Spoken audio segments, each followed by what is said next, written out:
Thank you. The Subcommittee on Europe of the House Foreign Affairs Committee will come to order. The Chair would like to remind our guests today that demonstrations from the audience, including the use of signs and placards, as well as verbal outbursts, are a violation of the rules of the House. The purpose of this hearing is to discuss the situation for ethnic Armenians who remain in Nagorno-Karabakh and those who have fled as refugees, as well as hear from the administration on the status of peace negotiations between Armenia and Azerbaijan. I would also like to welcome the gentleman from Virginia, Mr. Connolly, and the gentleman from Illinois, Mr. Schneider, who are joining us today. They will participate following all other members in today's hearing. I now recognize myself for an opening statement. In recent history, Nagorno-Karabakh has seen the first Nagorno-Karabakh War in the 1990s and the second Nagorno-Karabakh War in 2020. These wars collectively killed thousands of soldiers and displaced upwards of 1 million people. Ahead of Azerbaijan's September assault on Nagorno-Karabakh impeded access of humanitarian assistance through the Lachen corridor, ushered in a devastating crisis for ethnic Armenians. Following Azerbaijan's decision to retake Nagorno-Karabakh by deadly force, a mass exodus of over 100,000 ethnic Armenians fled into Armenia. These people are now destitute and are wholly dependent on international humanitarian aid. Despite Azerbaijan's assurance to reintegrate the ethnic Armenians in a way that fully respects their rights, the lack of trust on both sides will make this exceedingly difficult. I want to say publicly here that the U.S. Congress will be watching Azerbaijan closely to ensure that it upholds its obligations to respect the human rights and the fundamental freedoms of the residents of Nagorno-Karabakh. What matters most now is where we go from here. We need to appeal for a lasting peace, which will afford the people of Armenia and Azerbaijan a better life. I want to understand how this administration is working with the international community to bring Armenia and Azerbaijan to the negotiating table. I also hope that our witnesses will address how the administration is working to ensure such a comprehensive peace will deal a blow to Russian malign influence and the growing Russia and Iran nexus that seeks to exploit the South Caucasus.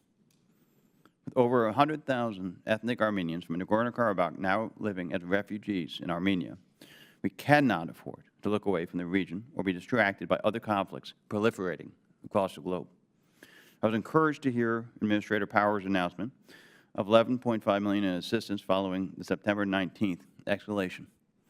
And I will ask the witnesses to detail how this aid is being put to use to address urgent humanitarian needs of the ethnic Armenians that fled to Armenia, as well as those few that remain in and around Nagorno-Karabakh. Most importantly, I also want to understand what message the Biden administration is sending to President Aliyev about refraining from any further use of deadly force. I was extremely disappointed that Baku abandoned the active diplomatic efforts to settle the Nagorno-Karabakh issue and instead chose to retake the region by force. This only exacerbated the lack of trust between both sides. I hope our witnesses today will explain how they are communicating to President Aliyev and that the use of force against sovereign Armenian territory, including in the Sunak province, would be completely and totally unacceptable. It is my hope that one day the region will see true, lasting peace, free from Russian and Iranian malign influence. That is what the people of these two countries deserve. I thank our witnesses for being here today, and we look forward to your testimony. The Chair now recognizes the gentleman from Massachusetts, Mr. Keating, who is the ranking member of this committee. Mr. Keating. Thank you, Mr. Chairman. And I'd like to ask unanimous consent that Representative Dean be allowed 1 minute because she helped facilitate the change of time here this morning. Certainly. Thank you so much. Thank you, Mr. Chairman, for holding today's important hearing on the future of Nagorno-Karabakh, a region ripe with history and culture. Today, the Caucasus region is a vibrant, geopolitically strategic region of the world representing the crossroads of Europe and Asia. Yet for decades, the conflict between Armenia and Azerbaijan over ethnic Armenian enclave Nagorno-Karabakh has left thousands of people dead, missing, and displaced. In September of 2020, renewed fighting between Armenia and Azerbaijan left 6,900 killed or missing in action, including 4,000 from Armenia and Nagorno-Karabakh. By the end of 2021, 40,000 had remained displaced in Armenia. A ceasefire in November 2020 left the status of Nagorno-Karabakh unresolved, but importantly, paused for 44 days of conflict between the two countries. In the time since the 2020 ceasefire, and amid repeated escalations, senior officials from Armenia and Azerbaijan have met repeatedly, including multiple times in Washington, hosted by the State Department, to talk in specificity about the prospects for peace, the challenges facing the countries, and the sensitivity of the issues which remain unresolved. Through these meetings and similar rounds of talks hosted by the European Union and by bilateral initiatives, regularly were undertaken by both countries, steady progress was made on such issues as deciding the border issues, missing persons, and mutual recognition of sovereignty and territorial integrity. While aspects of a comprehensive peace agreement are sensitive for both sides, I believe issues like the protection of the rights of ethnic Armenians in Nagorno-Karabakh, as well as the passage of all goods and services through the Lachin corridor, remain necessary components of a comprehensive peace deal that will ensure a safe and dignified return for Armenians to Nagorno-Karabakh should they seek it. While months of diplomatic talks had led to significant progress in the face of immense personal and political risks undertaken by, in particular, our Armenian Prime Minister Pashinyan, in September of 2023, Azerbaijan President Aliyev decided to break with the internationally accepted and lawful diplomatic path, instead opting for the use of military force in Nagorno-Karabakh. As a result of Azerbaijan's unacceptable military action, over 100,000 ethnic Armenians have fled Nagorno-Karabakh, resettling in Armenia and leaving their personal belongings and their livelihoods behind them. I strongly believe we must provide humanitarian and economic assistance to displaced people in Armenia and ensure accountability for any potential crimes committed against those fleeing Nagorno-Karabakh or those who are choosing to remain there. I also know our State Department colleagues, understandably, are actively reviewing the waiver provided by Section 907 of the Freedom Support Act, and I look forward to a determination on this issue. While these issues should be resolved first, it's not too early to look at the future and a potential comprehensive peace settlement. Importantly, any resolution to this issue must be made diplomatically and peacefully. Military action is simply unacceptable. It's been encouraging that just recently both sides have expressed a willingness to continue negotiations, something I strongly support as long as they're undertaken in good faith and good conscience. While Armenia and Azerbaijan need to be getting back to the table, Russia and other outside actors who seek to undermine and influence negotiations must be put at bay. It's vital that the U.S. and Europe lead these negotiations to ensure the values we espouse as democracies are represented and the people impacted by these conflicts, as well as those who would benefit from a dignified peace agreement. At the same time, with transatlantic alliances united in support of Ukraine, there's no better opportunity for the people of the region to reap the economic benefits of a peace deal than there is today. This includes respect for human and civil rights for all people, including those who choose to remain in Nagorno-Karabakh. This also includes Azerbaijani citizens, such as Dr. Gubad Ibadoglu, a renowned economist and academic who remains in Azerbaijan prison cells. Dr. Ibadoglu's rights must be respected, and I will continue to call to ensure he receives a fair trial, food, and medicine. We sit here today at an inflection point in these decades-long conflict, and I strongly believe a comprehensive diplomatic peace agreement will benefit the people of the region and the region as a whole. With that, I yield back. Thank you, Mr. King. We now yield to the gentlewoman from Pennsylvania, Representative Dean. I thank you, Chairman Keene, Ranking Member Meeks, for holding this important and timely hearing and for allowing me just brief remarks. I was happy to be any small part of putting this meeting together. I commend the administration for its consistent engagement in Azerbaijan and Armenia on the issue of Nagorno-Karabakh. As we all know, the conflict ultimately unfortunately has escalated. What started as a blockade of Nagorno-Karabakh culminated in the Azerbaijani offensive on September 19 and 20 to regain control of the region. Within 10 days, approximately 100,000 residents of Nagorno-Karabakh, about 80% of the population, fled to Armenia. Armenia, the U.S., EU, and international organizations have stepped in to provide humanitarian assistance for the refugees, but many questions remain as to their future, as well as the future of Nagorno-Karabakh. I want to just briefly say thank you to our witnesses. Thank you for your expertise and your service, Ambassador O'Brien and Dr. Sokolowski. Thank you for being with us today. I look forward to hearing your testimony and this discussion about how we can work together to secure a stable, prosperous future for the region. Thank you. I yield back. Other members of the subcommittee are reminded that opening statements may be submitted for the record. We are pleased to have a distinguished panel of witnesses before us today on this important topic. Ambassador James O'Brien is Assistant Secretary in the Bureau of European and Eurasian Affairs at the Department of State. Dr. Alexander Sokolowski is a Deputy Assistant Administrator in the Bureau for Europe and Eurasia in the U.S. Agency for International Development. Thank you both for being here today. Your full statements will be made part of the record, and I'll ask each of you to keep your verbal remarks to 5 minutes in order to allow time for member questions. I now recognize Ambassador O'Brien for his opening statement.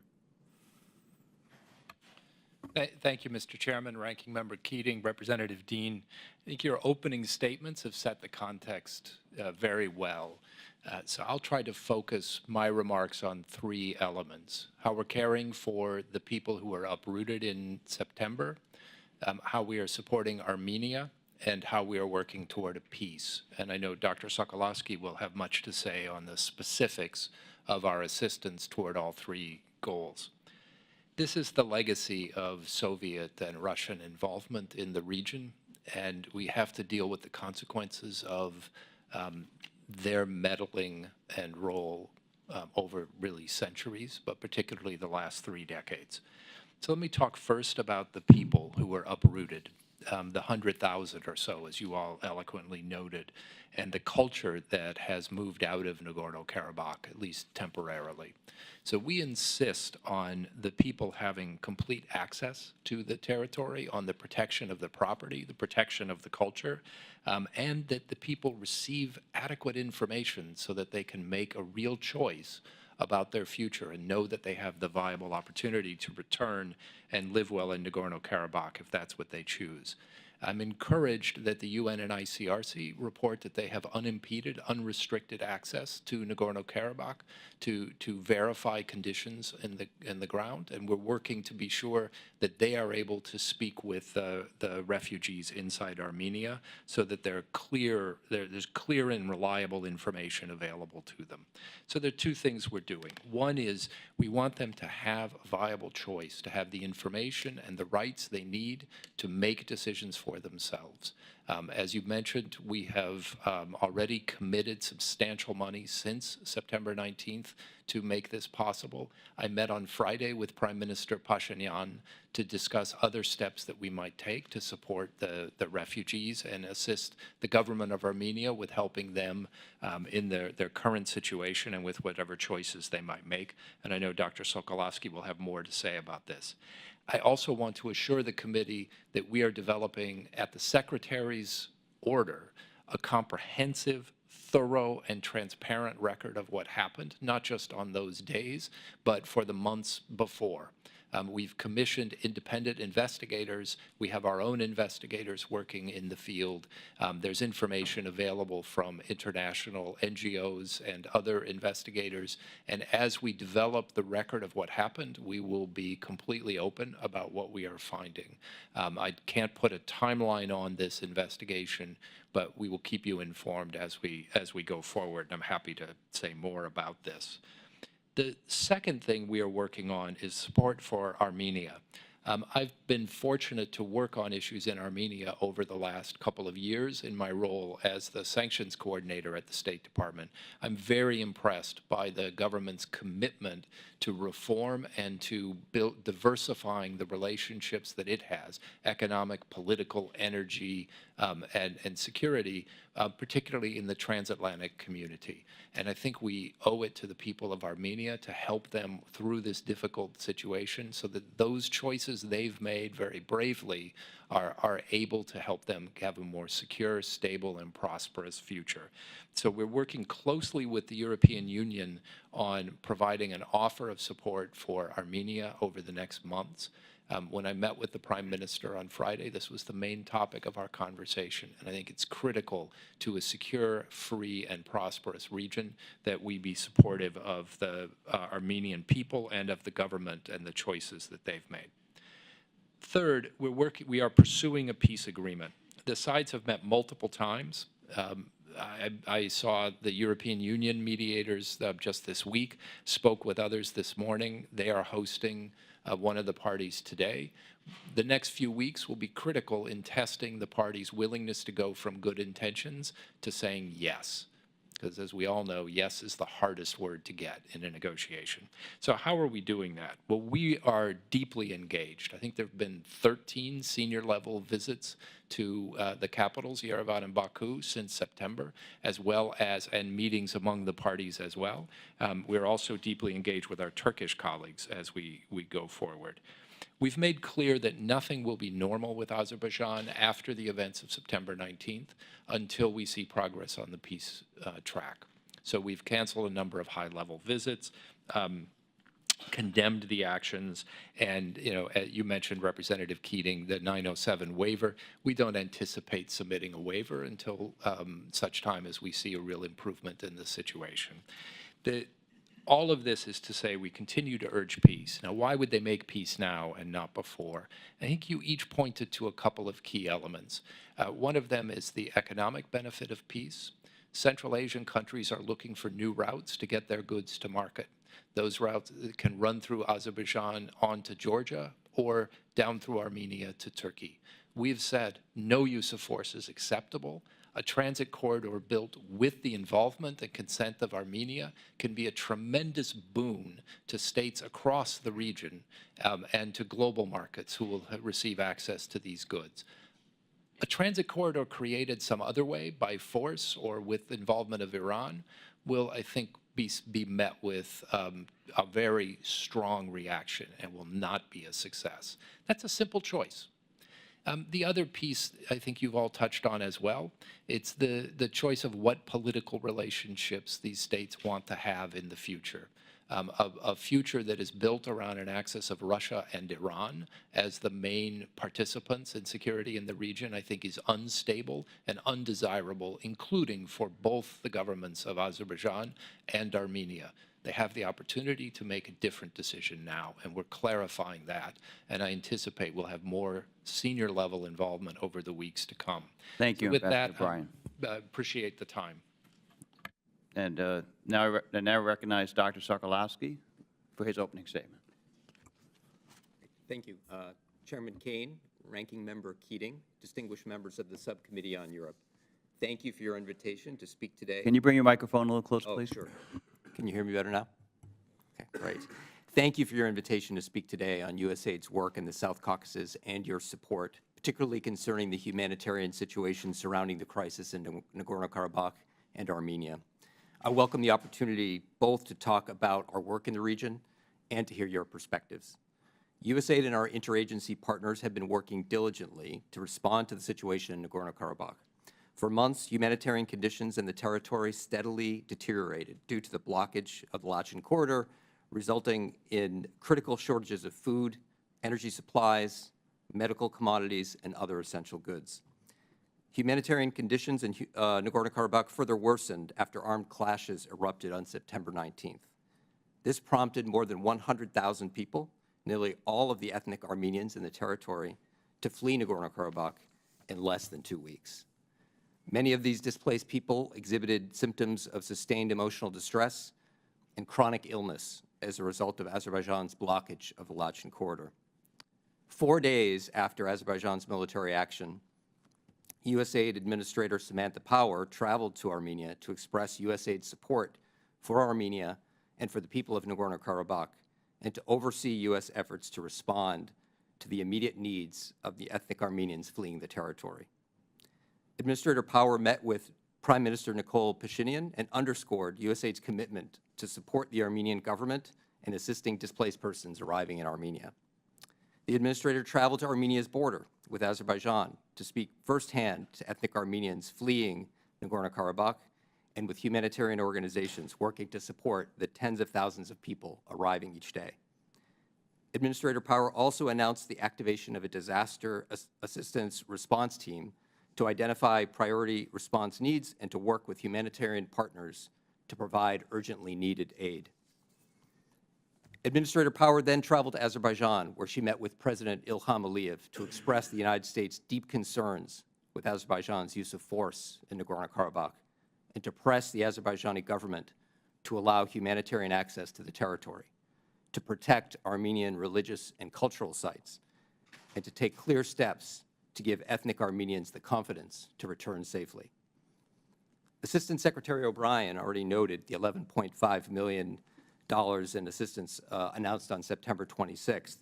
And additionally, USAID has focused nearly $6 million in funding from existing programming at USAID Armenia to respond to the humanitarian crisis. This assistance provides immediate food, hygiene, shelter materials, child protection, and support to local governments and communities where the new arrivals have come to. Last month, USAID's Assistant Administrator for Europe and Eurasia, Ambassador Erin McKee, traveled to the Caucasus to receive updates on the situation and to communicate our ongoing commitment to the displaced people of Nagorno-Karabakh.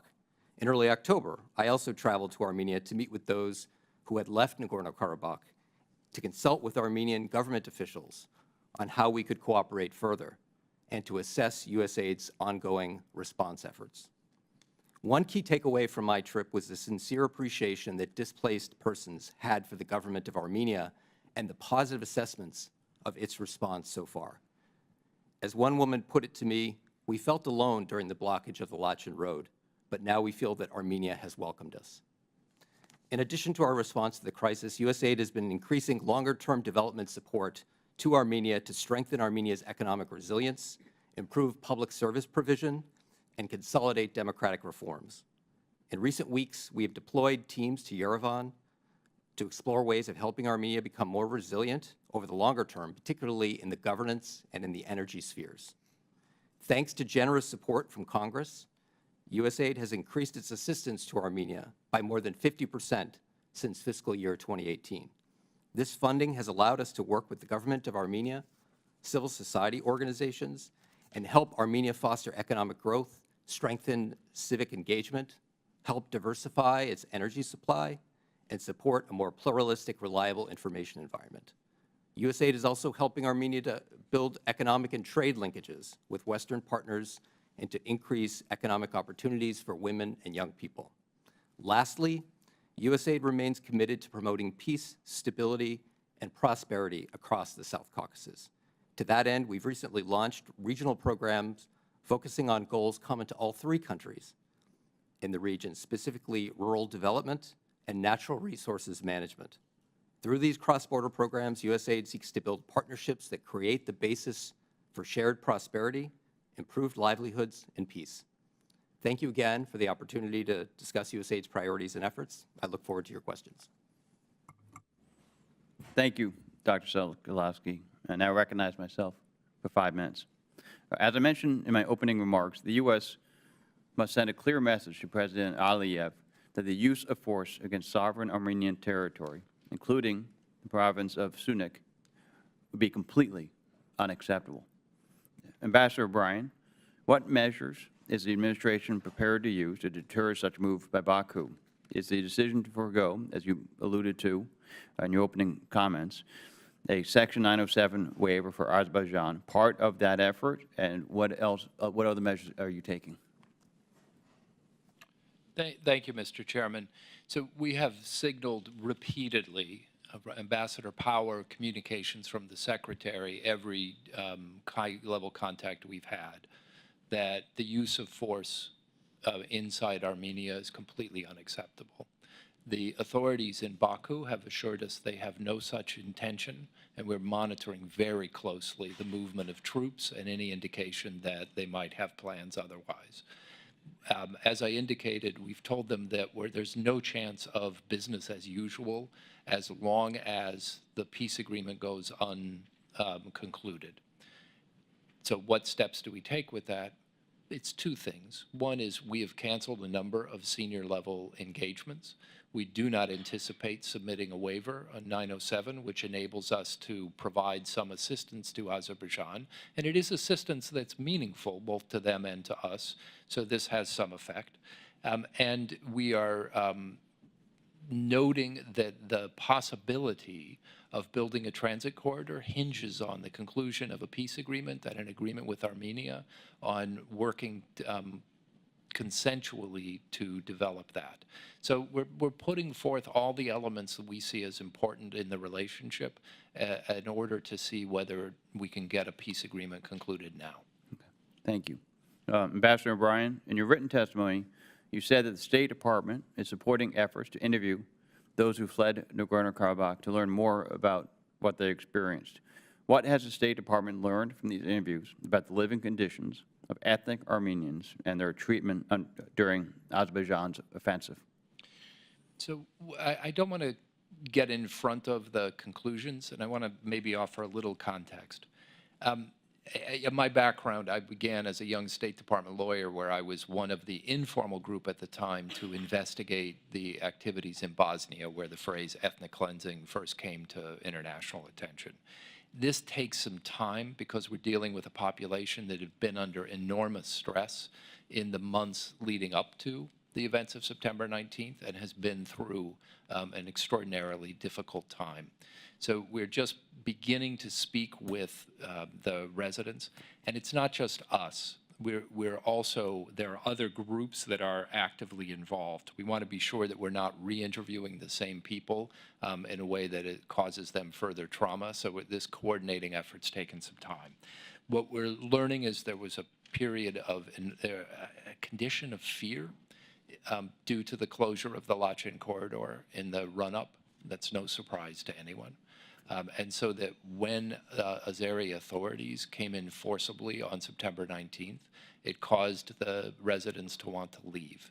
Now, exactly what activities took place where, under what command and control, and how that was conveyed to the residents, these are all subjects we're seeking to learn.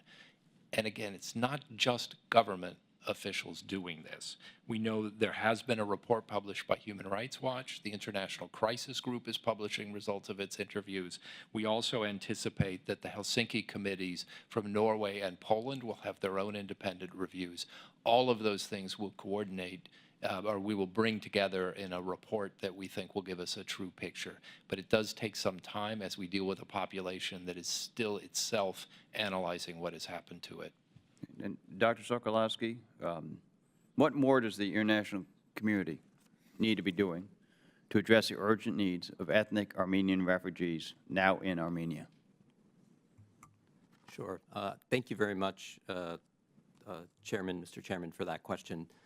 If I could start, partly respond a little bit to the previous question, because USAID has sent the Bureau for Europe and Eurasia's leading expert on human rights for the region to Armenia to work with our mission on developing an additional programmatic effort that would seek to gather testimony from those who have come from Nagorno-Karabakh to Armenia. And we are, of course, coordinating closely with many of the groups that my colleague had mentioned, including the State Department and non-governmental organizations. I would just concur with what he said with regard to this takes time and we want to make sure that we do it right, but we are definitely focusing on that issue.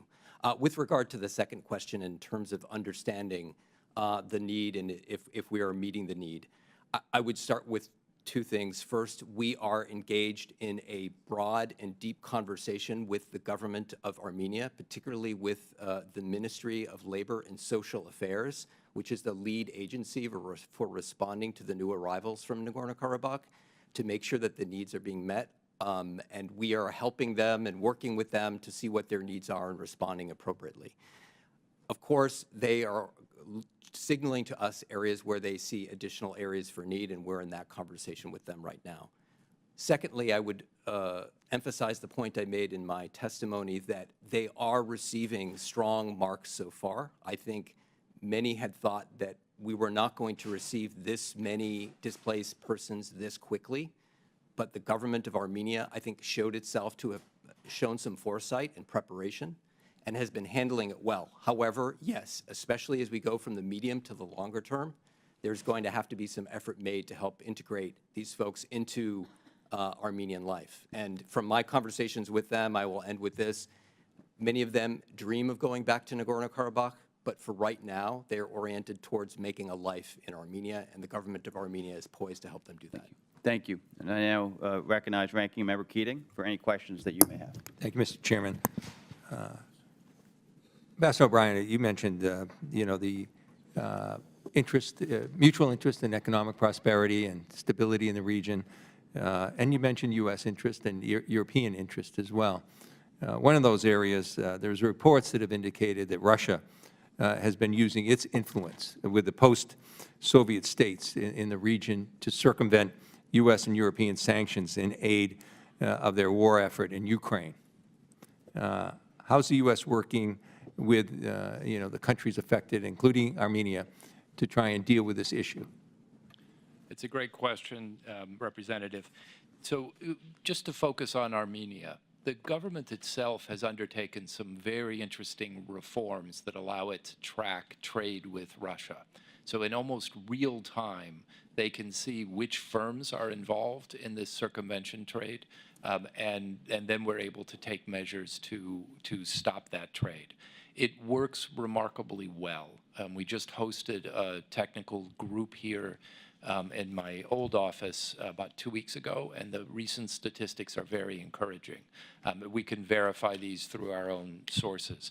The one hole is that as a result of the 2020 ceasefire, so that was signed under the previous administration, the Russian troops actually control 2 key border crossings from Armenia to Russia. One is at the airport and another land crossing into Azerbaijan.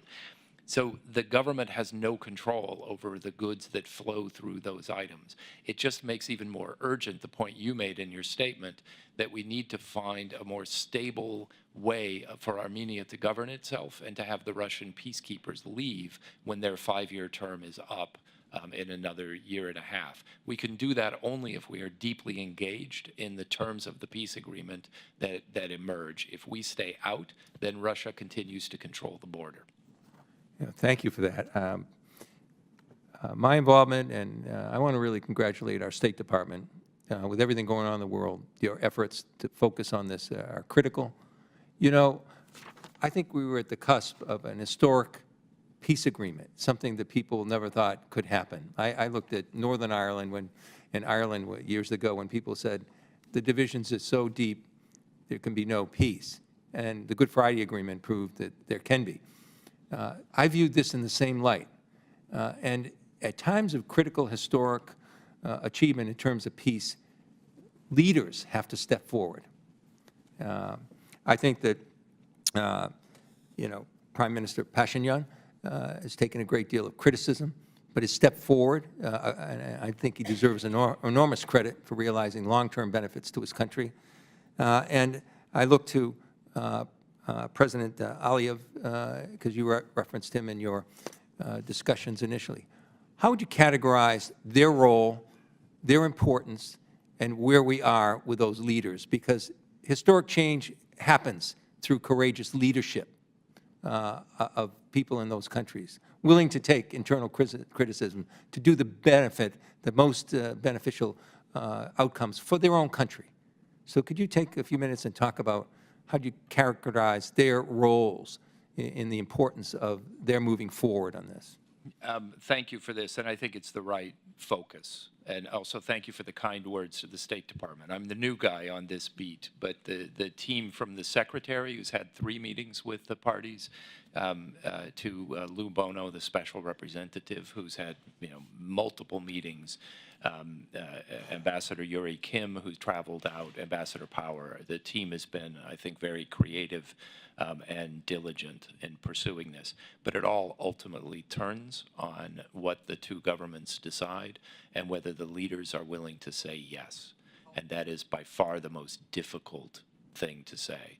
Prime Minister Pashinyan has made clear that he wants Armenia to have a transatlantic opportunity, and he's diversifying the relationships that Armenia depends upon so that the people there are able to choose a future that fits their visions of freedom. He seems willing to take chances for peace. The question really is whether President Aliyev is willing to do that, and he has said he is. So now is the moment, because the challenge always for a power that feels stronger, and I think it's fair to say Azerbaijan feels that it has the oil and gas revenues, the relationships, the ability to have some options. The challenge is always when it's time to cash the options in and commit to one path for the future. So how do we do that? We're talking a lot with Turkey, which has very close relations with the government in Azerbaijan, and we're trying to lay out a path that makes clear the benefits that come from peace and the costs that come with choosing to wait further. And really, the decision will be his on whether he says yes or not, and we want that to happen in the next few weeks. All signs are they're willing to consider it, but getting to yes is always a difficult matter, as you know from your work in the Congress. Thank you. I yield back. Thank you, Mr. Keating. I now recognize the Vice Chair of the Europe Subcommittee, Mr. Self from Texas. Thank you, Mr. Chairman. A couple of comments on your testimonies, both written and verbal. The cannot be business as usual in our bilateral relationship.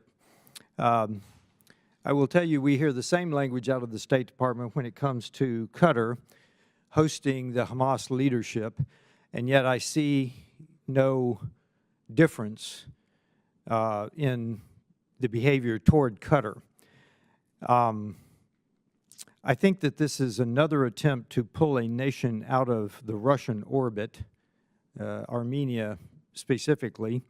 And it's, I wish you success, but Serbia, you're having less success, so I'll just make that comment. And also the recent pipeline, you talked about a route across Armenia.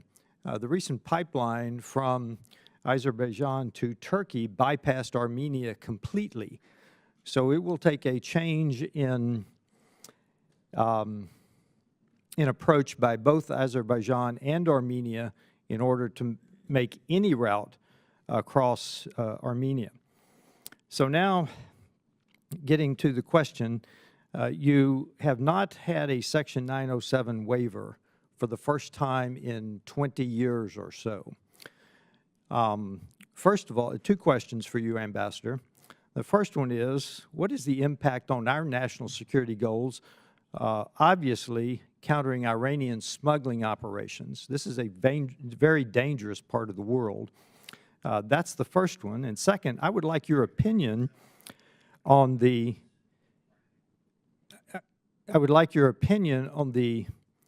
perspective question of, as the weak administration policy in this part of the world, did Azerbaijan see this as necessary to take this action in order to get the U.S. to focus on this?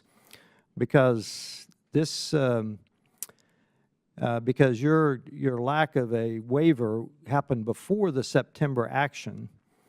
So do you think that Azerbaijan took this action in order to force you to focus on this issue? Because obviously the waiver is important to them. And I'll leave it at that. Thank you, sir. Thank you. I'd say no. The Azerbaijanis have never indicated as much to us. There's no sign in any contextual information that suggests so. What they have said is that this is a 30-year conflict, and they saw an opportunity to end it on terms they thought were favorable to them. And we've said that there was a peaceful process to do so, and they told us they were committed to it, and then ultimately were not. And that's why we've taken the That's my steps question, we have. Ambassador. Why the change? The- They were committed to it, and just seeing an opportunity in a 30-year conflict seems to belie the statement. No, I think that suggests that this was simply unrelated to any other events. I don't think that's the case. I think what they saw was the continued violence and risk of violence in the area, and now they had the edge to be able to do something about it.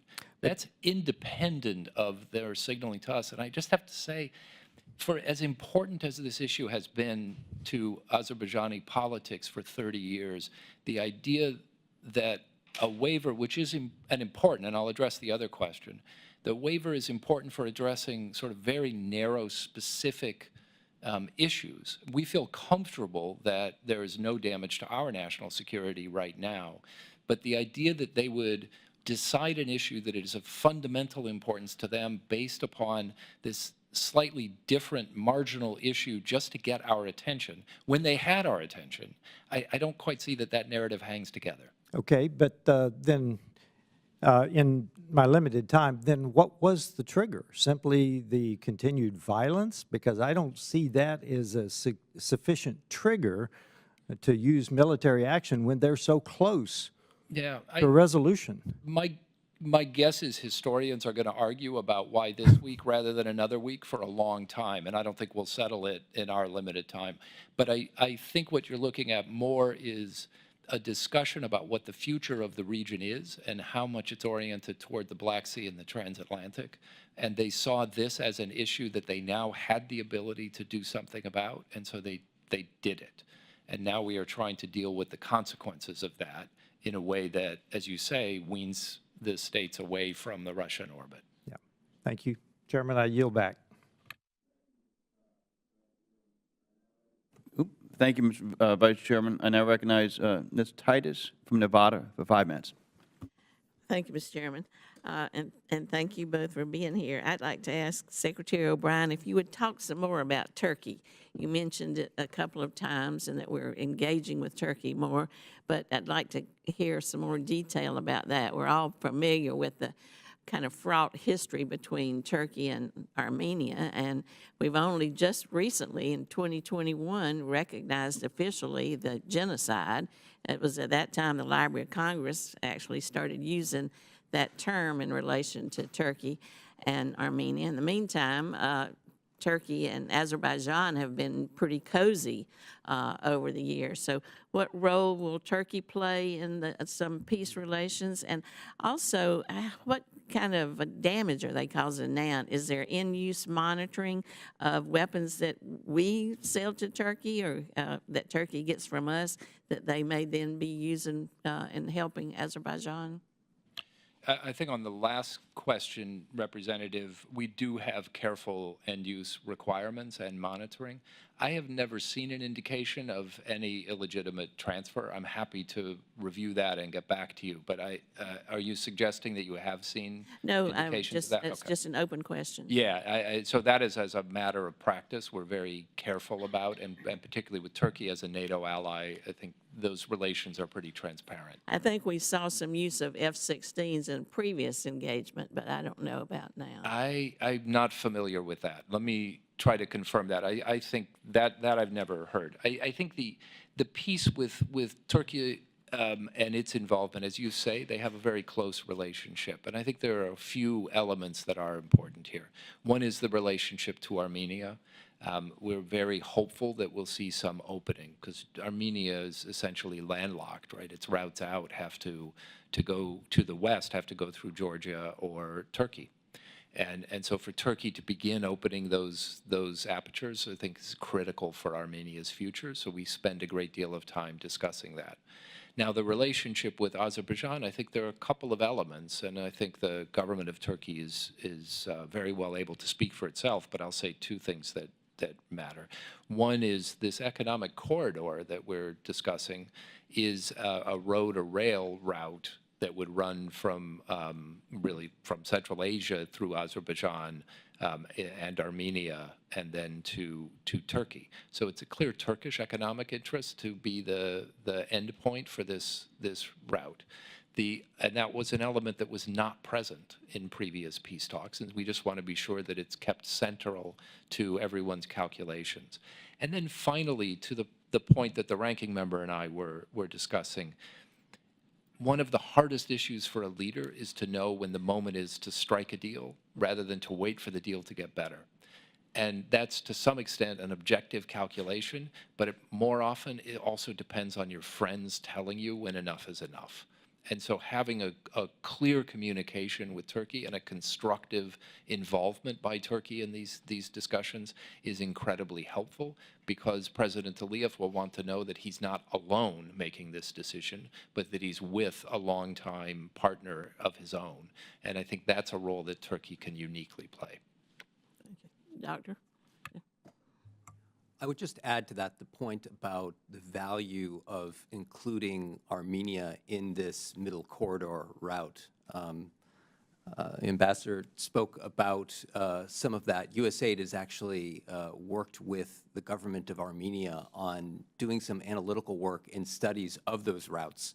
And if you may have seen recently at the Silk Road Forum in Tbilisi, Prime Minister Pashinyan went and put up a big map about all the different trade routes that Armenia would like to see to deal with this issue of being landlocked that was discussed earlier. So we very much see, opening up routes, opening up economies, opening up energy cooperation as a key dividend of peace, and that's one of the things that we're trying to help with from the USAID side to promote peace. Thank you. Oh, thank you. Now you're back.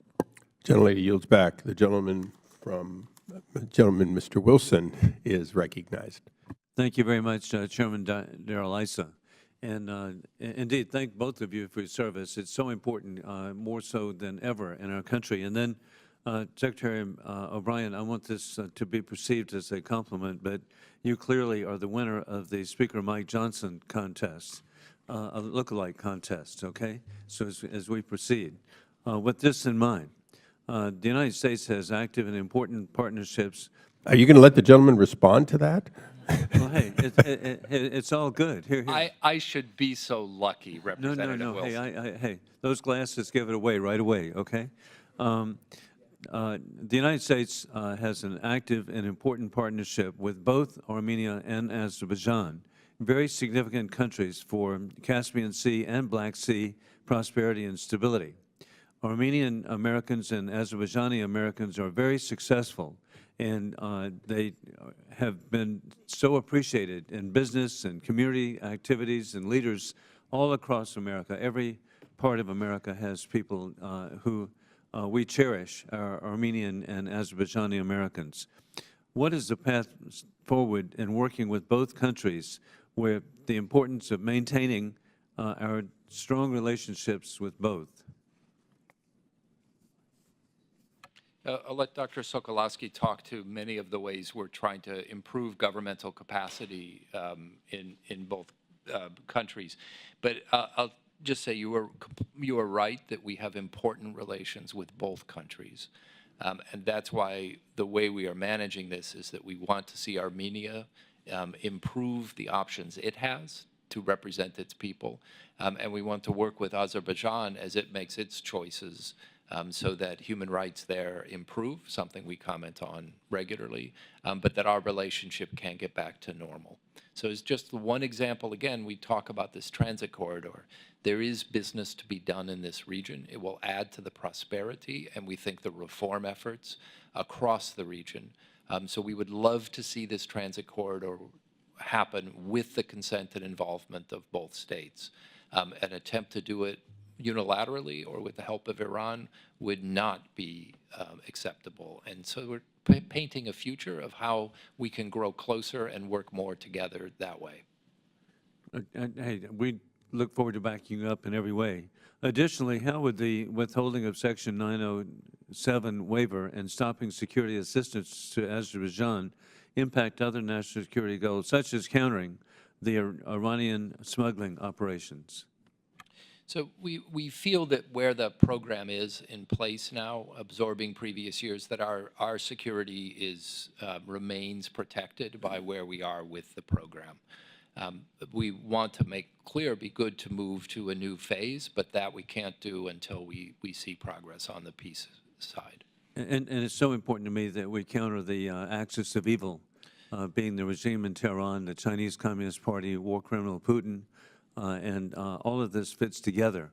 And it's to the benefit of the people of Azerbaijan and Armenia that indeed the dictators with rule of gun do not prevail over democracies with rule of law, and we need to be sticking together. Additional to that, Mr. Secretary, Putin has 3,000 soldiers at a military base in Armenia, which is startling, and they claim that they have a right to be there through 2044, but that's not clear. And so what can be done to assist the people of Armenia to request Putin to take his troops home? I think I agree with both the statements you just made. I think the answer to both is the same. Our involvement in concluding a peace agreement between these countries is the way that each can find a way forward. The Russian troops are present under, at the moment, it's a 5-year initial term following the 2020 peace agreement. If there's an alternative for the countries, then there'll be no role for these Russian peacekeepers. I mean, they've already failed as peacekeepers. And so the best approach is to give both these countries the alternative of working with us and the West. And I know that we're here in regard to Nagorno-Karabakh, but I was grateful for Congresswoman Titus bringing up Turkey, our NATO ally. Somehow we've got to have them understand how important they are to world security, and we need to have rapprochement in every way that we can. So, hey, what I'm just telling you, you need to be a miracle worker. Thank you very much. Gentleman yields back. We recognize the gentleman from California, Mr. Costa. Thank you very much, Mr. Chairman, and I want to thank the Chairman of the Subcommittee and the Ranking Member for holding this hearing. I think it's timely and important. We had actually requested this over a month ago, and I'm glad we finally are here. We've also followed up with a bipartisan letter on a number of actions that I would like to bring to the attention of the State Department and follow up. I don't think we've gotten answers to those yet. Let me begin, first of all, though, and I concur with the earlier point that was made with Dr. Iabaldo, who's being held captive. I think we need to stay on top of that and obviously request his release. It's the humanitarian thing to do. But I want to also ask you, we're trying to deal with this supplemental package, we hope, after Thanksgiving, that would provide funding not only for Ukraine, which is critical, but also for Israel and the challenges in Gaza. And humanitarian aid is a part of that component, and I would hope that the State Department's looking, when we hopefully come together with that bipartisan package in December, that a segment of that bipartisan, that supplemental would provide humanitarian support for Armenia, given the over 100,000 refugees that they're dealing with and some of the other issues. Is that the intention of the State Department?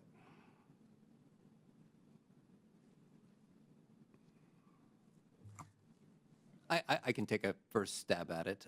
Thank you very much for the question, Representative Costa. What I can reiterate is that in our conversations with the government of Armenia, they continue to identify needs that they Yes, they have, and they've been Yes, providing yes, members of Congress with those needs. I assume they've been providing you with those needs as well. Yes, correct. And we're in conversations with them on trying to meet those within existing resources that we have.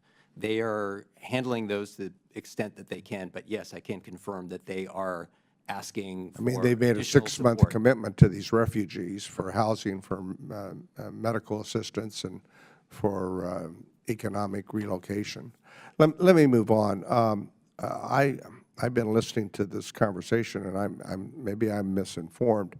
I don't see the peace process as going nearly as well as some of the description I've just heard. The meeting in Granada, Spain, the last two meetings, Azerbaijan's refused to go. I don't know how you describe that as being positive. And Armenia, I know, is very concerned that the mediators would be Turkey and Russia. I mean, Russia did absolutely nothing but allow the Azerbaijan to do the ethnic cleansing. It was ethnic cleansing that happened with the removal of these Armenians from their historic homeland in Nagorno-Karabakh. I mean, to call it something else, these folks did not want to leave, and the corridor, I'm not convinced that they have access to go back to their homes. I'm hearing something entirely different.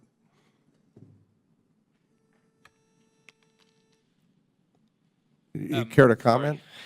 Sorry. Don't just let my time run out, please. No, Don't no, let bells and whistles bother you either. We ignore them too. Apologize. So I think, look, you know this situation well. Yes. And I've talked I about. represent a significant Armenian community, the land of William Soroyan. And so what I'd say on the peace process is what I have said throughout, is I think the parties are engaging with each other directly. They do occasionally use mediators. Sometimes they argue about which the mediators should be, but they're in direct bilateral contact, assisted by us, assisted by the Europeans. Well, they certainly don't trust Turkey, and they shouldn't. And Russia's track record now, when you include Ukraine, it's not one that I would rely on. I don't think they're relying on those people. I think this comes down to whether they can look each other in the eye and say yes. And so I wouldn't worry about sort of the different mediation efforts. I think this is fundamentally about whether the two leaders say, we want to be in partnership working on this together going forward. And we're doing what we can to make clear the benefits of that happening. Well, my understanding is the Armenian leader is showing courage. He's in a tenuous situation, and we need to do everything we can to provide support. And the corridor that you talk about, I think, from what I hear, the Armenians are concerned and feel threatened by that corridor and what it might imply for another grabbing of land by Azerbaijan once it's established, and what kind of role they would play, or any benefits that they could, or whether or not they could hold Azerbaijan to an agreement that they would benefit from that corridor that would be in portion on Armenian land. But those are problems to be solved, Representative. Currently, that land is controlled by Russian peacekeepers. If we create an alternative that can be negotiated with Armenia, we're in a fundamentally different place. That's where the Prime Minister says he wants to be. Yeah, well, my time's expired, Mr. Chairman, but I think that Russian peacekeepers is a bit of an oxymoron. On that note, the gentleman yields back. I now recognize myself to agree with the gentleman that if you shake hands with a Russian, you lose fingers. Some years ago, I was in Baku for the celebration of the pipeline completion through there, and there were 8 heads of state. Weirdly enough, I was the highest-ranking American, which is a little questionable that how engaged we were. And that tells me, to a certain extent, that it's not new that we say we're engaged, but we then leave it to proxies, and proxies like Turkey and Russia. So following up on the gentleman from California's statement, what are you prepared to do, Ambassador, to create carrot and stick to move this agenda? Are you willing to add sanctions for noncompliance? And are you willing to, you said available resources, would you delineate some of the resources you believe you have that could help Armenia be in a position to want to have a settlement and to trust in the settlement? It is a question we're working on. As I said, we're looking at a matter of weeks to a few months. So these are all questions we're developing answers to. You're so close. Can't you give us a hint? Well, perhaps not always in this forum, but I will say there are two serious questions also that we're trying to sort through. One is the relationship with the European Union. So President von der Leyen has said publicly that she intends to have a meeting with the U.S. and with Armenia on a way to bring Armenia closer to our communities. I discussed this with the Prime Minister just a few days ago, and we're developing what that would look like. And obviously, given the proximity, the offer the European Union could make in terms of trade preferences, economic alignment, and access to the single market is incredibly important. We can assist in that, and that's just another piece, and Dr. Sokolowski can talk about that. The feasibility studies on this transit corridor are actually been funded by AID. So we're in the middle of seeing what kind of economic future there may be. There may also be additional items that we and the Europeans can bring to bear on security. France has just announced some significant contributions to Armenia's security. And yes, we are looking at all the tools we have. I'm not going to preview any sanctions decisions, but that's certainly a tool in our toolkit. And Well, let me just follow up on that. You're not previewing them, but are you committing to a willingness to use them if other methods don't work? yes. Thank you. Armenia is obviously eligible for a lot of USAID support. You mentioned those studies that were done under USAID. Has the TDA, the Trade Development Agency, been in there? And if not, wouldn't they benefit by having the feasibility that would include U.S. alternatives to Belt and Road? So I'll start with that, and I think this keys into your, so thank you for the question, Representative Issa. This keys into the conversation that you were just having with the ambassador with regard to broader support for Armenia. We are engaged with the government of Armenia in a number of different areas to help them increase their resilience and give them options so that they're not so dependent on previous relationships with Russia that go back to the Soviet period. And these are engagements on areas related to trade, energy and critical infrastructure, information systems, a whole range of things, even including agriculture, and that's what I wanted to get to. So we worked with our colleagues at the Department of State and with the USDA to bring in folks from the USDA to start to work with the government of Armenia on what it can do on lessening its dependence on Russian grain and flour. And so that, per your point about TDA, we see this as a moment where it really has to be a whole-of-government effort, looking across all of our abilities to see what we can bring in response to what the government of Armenia is signaling its needs are. So I think that's a great point, and we're at a moment where we're looking more broadly than we have in the past about which is the best U.S. government partner to respond to government of Armenia needs. Well, in my remaining moments, I want to follow up on that, Doctor. The Armenian government, its ability to know what it needs versus a willingness for us to lean into a program suggestions. If you were to balance the two of them without any disrespect to the government, wouldn't you balance it in favor of we need to lean in? Thank you for that question, because it's a great question that goes to the core of what we do in our development relationships with our partners. And it really is a conversation. They will come into a conversation saying, we need these 10 things. And in the midst of a conversation, we can say, well, what about this 11th thing? Or the thing that you're suggesting, have you thought about this experience from this other country that might be useful? So I think you're absolutely right that we shouldn't just say, okay, here's what you're saying, and that's exactly what it is. It's a conversation in which we can say, here's where we think we can help you, here's where other different parts of the U.S. government or even other donors or other organizations could be of support. Thank you. And my time has expired. Pursuant to the committee rules, I now recognize the gentleman from New York, Mr. Lawler. Thank you, Chairman. Administrations here in the U.S. have long justified sending military assistance to Azerbaijan on the basis of its supposed utility in the containment of Russia and Iran. Yet Azerbaijan has extensive energy ties with both. Sanctioned Russian and Iranian companies own significant shares in Azerbaijan's gas fields, exporting energy to Europe, and Azerbaijan has recently signed lucrative energy deals with both countries. Yes or no, is the administration aware of Azerbaijan's energy ties with Russia and Iran? Yes. Do you believe this behavior is consistent with our regional interests? No, and we try to encourage diversification of Azerbaijan's ties for that reason. So I recently introduced a sanctions bill on Iranian petroleum, which passed through the House, the SHIP Act. And the reason being that obviously the United States has sanctions on Iranian petroleum, but frankly, the administration was not enforcing secondary sanctions on the purchasers. You look at China, they are the largest purchaser of Iranian petroleum. Iranian petroleum sales are up 59% since this administration took office.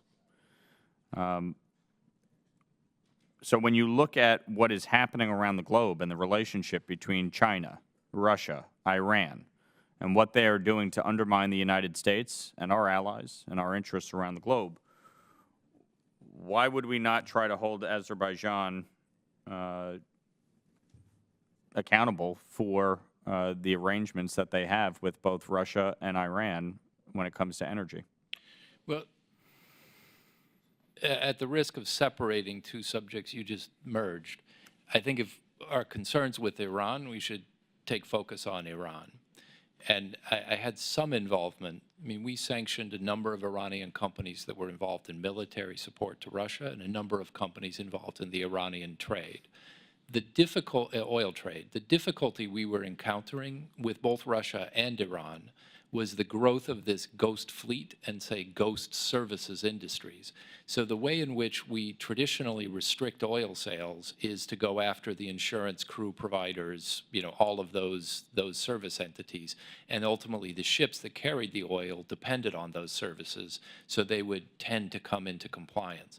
What we've seen in the last few years is the growth of 500 or more tankers that are carrying oil completely outside the service industry. Which is why I introduced the SHIP Act. Well, and so what we also are doing, though, is trying to re-regulate these ships because it's a great danger to navigation as well as to our sanctions programs. So we've issued the first steps along that way. I think you saw some initial sanctions come out in the last package, as well as an advisory that's increasing the due diligence requirements of those who would sell the ships or buy them back and otherwise service them. And we're now engaged with the ports to which these ships go because to recognize the dangers and increase their regulation of them as well. So there are a couple different ways of slicing the cake here, but we're trying to get at the same problem with the tools that we have available to us.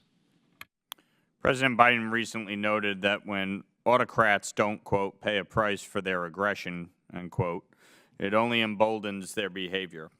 What has the Biden administration done to ensure Azerbaijan pays a price for its aggression? So as I mentioned, we've made clear to them that there's no business as usual. We've suspended high-level contacts and on a variety of topics, and we have not and don't anticipate submitting a waiver on 907. The real question is, so is that enough? And President Aliyev has traditionally tried to balance his ties to the regional players, Russia, Iran particularly, Central Asia, as well as to the West. And I think he's reaching a point, in my analysis, that if he makes peace, he has the opportunity to become more prosperous and to be in a stable area where there are counterweights to Russia and Iran. If he fails to make peace, he's really saying that in the future, I want to be beholden to Russia and Iran at a time when those two powers are getting much closer to one another than they are to him.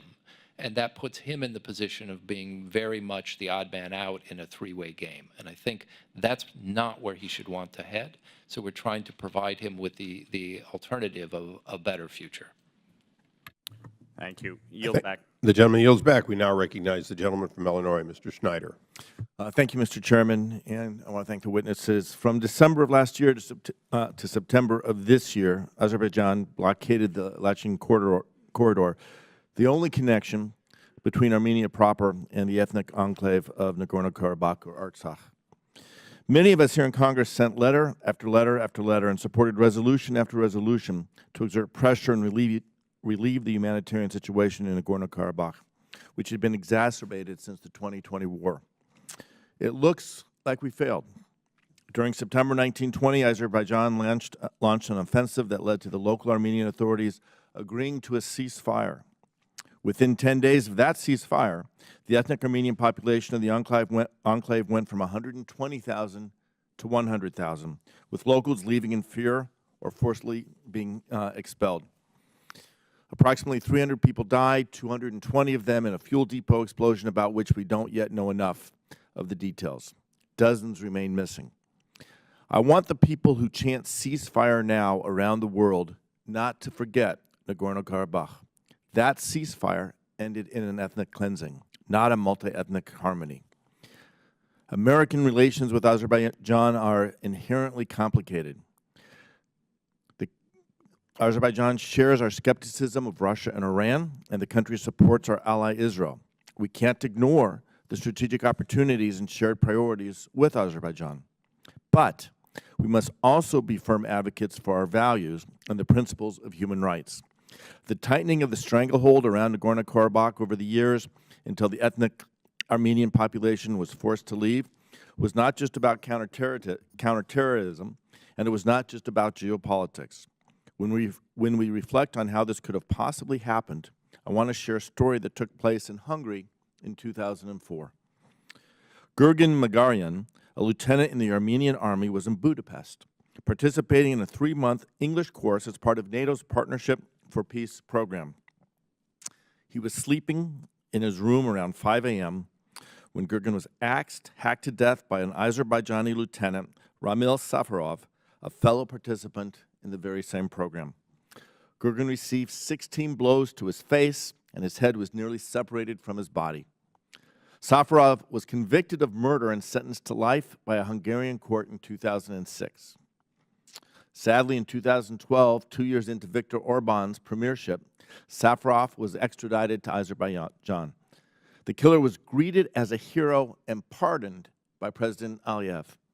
The Defense Ministry promoted him to the rank of major and furnished him with an apartment and back pay. So this story leads me to ask you, Ambassador O'Brien, what should be our takeaway from what happened in 2004 through 2012? How should we think of the possibilities of peace between Armenia and Azerbaijan in this context? I think, Representative, that's a reprehensible set of events. Peace is always made between adversaries. And to see any successful peace through to its conclusion, there needs to be accountability for crimes, but there also needs to be some measure of setting a new path going forward. And what lies before us now is whether that's possible in this case. And that lies with the parties. We are creating a path for them to take and incentives for them to go there. We have to do this in a way that is consistent with our rights. And if I may, just a tiny digression, Representative Costa, you mentioned Dr. Ibadolu. We maintain sort of constant vigilance on this and insist on his fair treatment. We would like to see him released. We'll continue to urge that. And I think we'll do the same on any other human rights issue that comes across in our relationship with Azerbaijan. So we do that in a way that's consistent with our values. And what we are looking for now is a peace agreement that reflects the interests of the people of Armenia, and we believe those of Azerbaijan, in developing stronger relationships with the vibrant economies to their west, rather than with the autocracies to their north and south. Great, thank you. My time is about expired. Thank you for mentioning Dr. Ibadoglu. And I will mention his son, Eamon, is here as well today. The gentleman yields back. And I want to take a moment to personally thank our witnesses for their candor. It was a very effective dialogue because of your willingness to answer fully the questions of the committee. If there are no further questions from the members, again, I thank our witnesses, and the subcommittee may have additional written questions for the witnesses, and we would ask that you respond in writing if you agree. Thank you. The gentleman.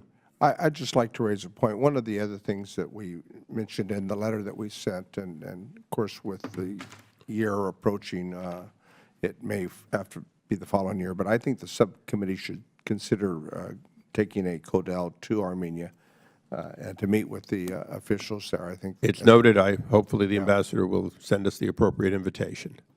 Thank you. We'd welcome it. Thank Let you. us organize that. And we'll look for your letter, too. Thank you. We look forward to that. Pursuant to the committee rules, all members may have 5 days to submit statements, questions, and extraneous materials for the record, subject to length limitations. Without objection, the subcommittee, as a result, is adjourned.